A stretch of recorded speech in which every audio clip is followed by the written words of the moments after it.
Kirk Math. This is it, our last video.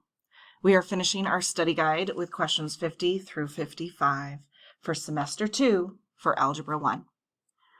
So we start by looking at exponential function. So as a reminder, our exponential functions, they look like these down here, okay, these graphs. So they're going to be kind of flat and curved this way, flat and curved this way. We haven't really dealt with negatives over here, but that's another option for different types. Normally, when I just have an exponential function that is, a number raised to x power, then our asymptote is just 0. But when we add 3 or a number or subtract to the end, it changes our asymptote. It moves that up and down. So the domain of all these graphs are going to be all real numbers because, remember, domain is our x values and range is our y values. So the domain is going to be all the real numbers across x. But the range is only going to be from your asymptote up because we haven't really dealt with these negative ones. We've only been dealing with positives right now. So we are going to have it be up. Now, remember, the nature of an asymptote is that it is not equal to the asymptote, right? When it's 0, it comes really close to 0, but it never touches it. So because our asymptote is 3, D has to be our answer because Y has to be any number that is greater than 3, not equal to it.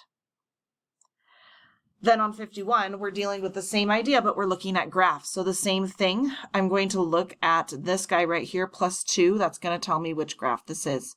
The one that has an asymptote that kind of starts or looks like it starts at 2 is going to be my answer. This is an asymptote of 0. This is an asymptote of -2. And this is an asymptote of -2. So C has to be our answer. On the next one, we're finding the vertex form of this standard form equation. So as a reminder, to get to vertex form, we are going to complete the square. So I am going to have really y, we're going to change the f of x to y, equals x squared plus 6x plus 10. I'm going to move this guy out of the way. So I'm going to move him over and get y minus 10. Equals x squared plus 6x. I am now going to complete the square by doing b 6 divided by 2 squared. That is 3. Sorry, squared. So 3 divided by 6 squared, blah, blah, blah, blah. B is 6 divided by 2 is 3. Squared is 9. I am now going to add 9 to both sides of my expression, and I'm going to get y minus 1 equals x squared plus 6x plus 9. Because this is now a perfect square trinomial, I can go ahead and split that into two binomials squared. I'm going to get x plus 3 squared, and then I'm going to move that -1 back over. X plus 3 squared plus 1. And that's how we get C. All right, for 53, we're looking at a parabola. And again, we're looking at domain and range. As long as we know that domain is our x values and range is our y values, we should be able to look at this graph. We should know that the parabola is going to extend continuously forever in this kind of slanted slope on both ends. So my domain will always be all real numbers for parabolas. And then my y values are wherever my vertex is, and then either up or down from there. Now this one is going to be equal to it because I am on 3. So this is going to be 3 or less than 3, so that's B. Our next problem we're going to solve. You can choose to solve this with completing the square, or you can choose to solve this with quadratic formula. If you can factor it, you could do that too. But those, you're just going to solve for x, which in our cases are the x-intercepts, the zeros. So I'm going to just do Pythagorean. Sorry about that. We're going to do quadratic formula.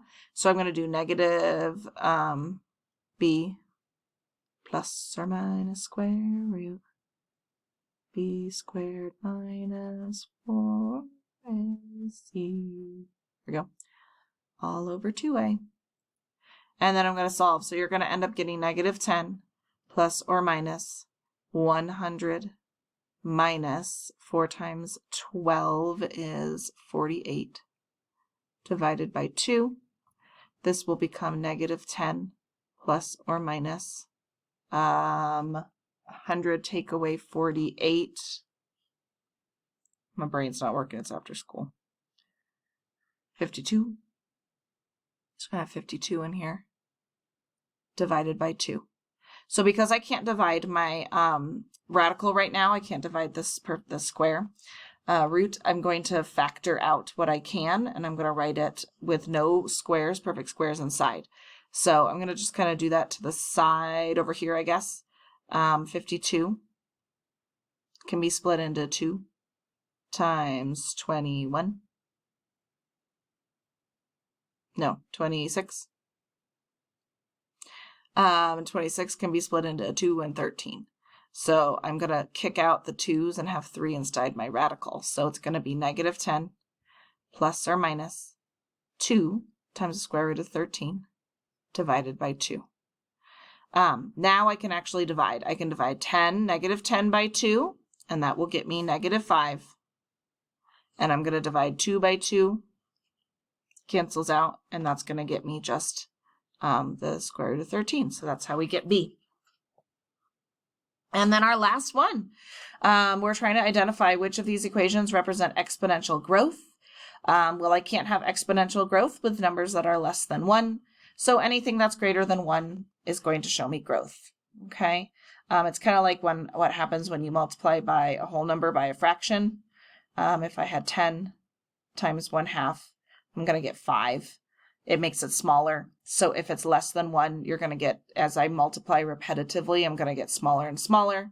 Whereas if I have a number that is equal to 1 or greater, it's going to get bigger. So that is why it's equation 1 and equation 4.